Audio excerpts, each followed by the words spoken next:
அந்த இரவு ஒரு கிராமத்து பஸ் அந்த நாளின் கடைசி பயணத்தை முடிச்சிட்டு பார்க்கிங்குக்கு போய்கிட்டு வந்தது. பஸ்ல டிரைவரும் கண்டக்டரும் மட்டும்தான். பார்க்கிங் வரைக்கும் சுமார் 10 கிலோமீட்டர் தூரம் பாதியில பல வருஷங்களா மனிதர்களே இல்லாத வந்தது. அப்போதான் பஸ்ஸின் ஹெட்லைட் வெளிச்சத்துல ரோட்ல நடுவில் ஒரு பைப்பினி பெண் கையில ஒரு குழந்தையோட நின்னுக்கிட்டு இருந்தாங்க. டிரைவர் பிரேக் பிடிக்கல. கண்டக்டர் அமைதியா சொன்னான், அண்ணே இந்த இடம் சரியில்லை. சுற்று முற்றி பார்த்தாங்க.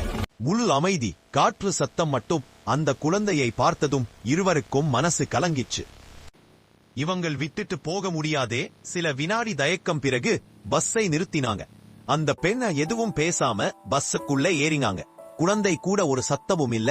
பஸ்ஸோட சத்தம் மட்டும் அந்த கைவிடப்பட்ட கிராமத்.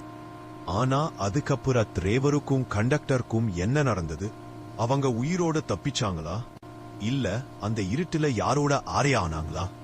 ஏன்னா இந்த பயணம் இன்னும் முடிவடையல.